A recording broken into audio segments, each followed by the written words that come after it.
There's really only one difference between a Roth TSP and a traditional TSP and which one is better, and that's gonna be income tax. A Roth means you're gonna pay taxes now, and traditional means you're gonna pay the taxes later. And to answer which one's gonna be better is, well, whichever way, you're gonna have to pay less taxes. And in this video, I'm gonna show you how to figure that out.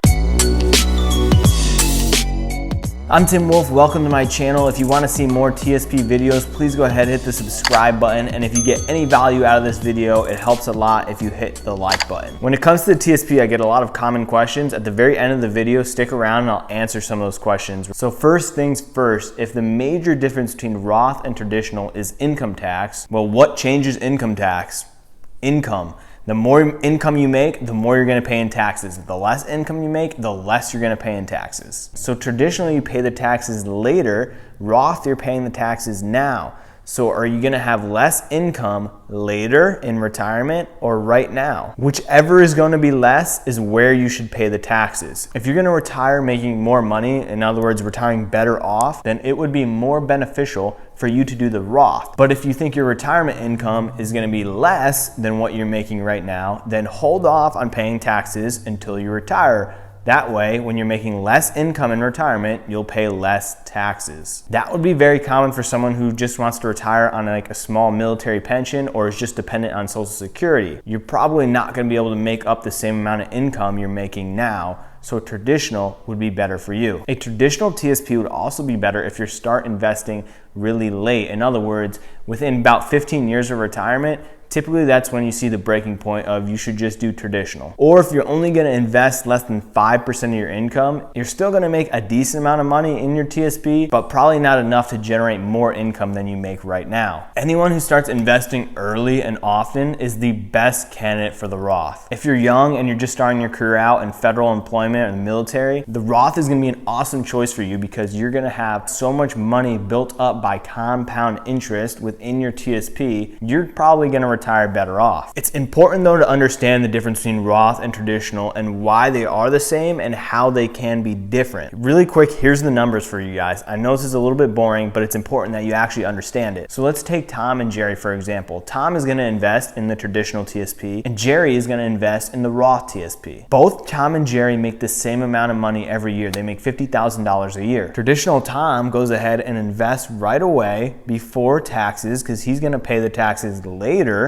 So he invests 10%, whereas Jerry, who's investing in the Roth, pays taxes first, so he's gonna pay his 20% in taxes now, leaving him with a net income of $40,000. After traditional Tom has invested his 10%, he's gonna have a taxable income of $45,000. He's then going to pay his 20% tax. Remember, this is after he already invested, and he's gonna take home $36,000. Jerry, on the other hand, is going to invest after the taxes have been taken out, so he'll put his 10% away into the Roth TSP, and he'll take home the same amount, which is $36,000. And this even applies over a long period of time. Say traditional Tom continued to invest $5,000 a year, which is about $416 a month, and Roth Jerry continued to invest $4,000 a year after tax, which is about $333 a month. If they both do this from age 25 to age 60 and they make 10% on their money, Roth Jerry will retire with $1.26 million and traditional Tom will retire with $1.581 million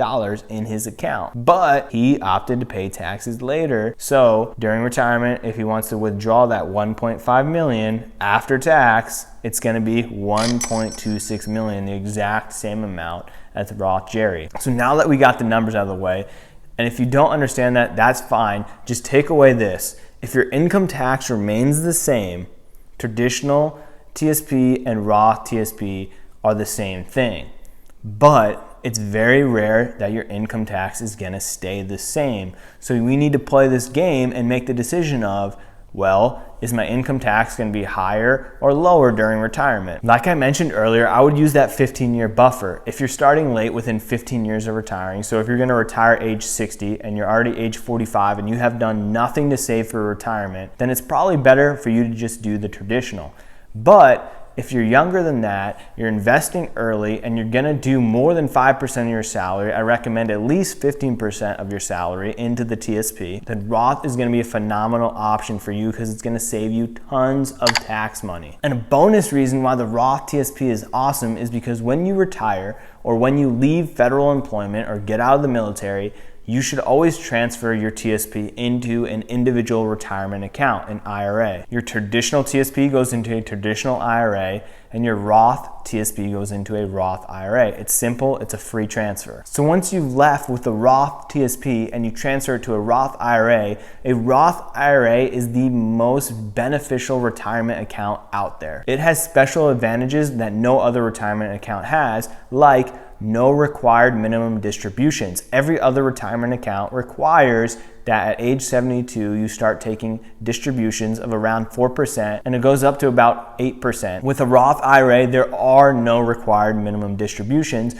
which just means it's one less way for the government to tell you how to handle your money. Another benefit to the Roth is when you die, whoever inherits that account doesn't have to pay any taxes. What's in there is what they get. It makes the process a lot easier for them. And one last benefit I'll share with you when you do the Roth is you know exactly how much you're gonna pay in taxes because you're paying them this year. You're opting to pay taxes now so you don't have to pay the taxes later. With traditional, on the other hand, when you opt to pay the taxes later, you're not really sure what tax rates are gonna be like in 20, 30, 40 years. America is in $28 trillion of debt and counting. The tax rates could go up. By doing the Roth, you take that unknown risk out of play. And to finish up the video, I have some really common questions that I get asked a lot when it comes to the TSP. You do not have to invest in a traditional TSP to get the match from the government. You can do all of your own money in a Roth TSP. You'll still get the match. But theirs has to always go into traditional TSP because they're not going to pay your taxes for you. And yes, you can do both if you want. However you break it down, the maximum you can contribute into the TSP is $19,500, and that does not include the government match. That's just your own contributions from your own salary. If you're in the military, but you're not in the blended retirement system,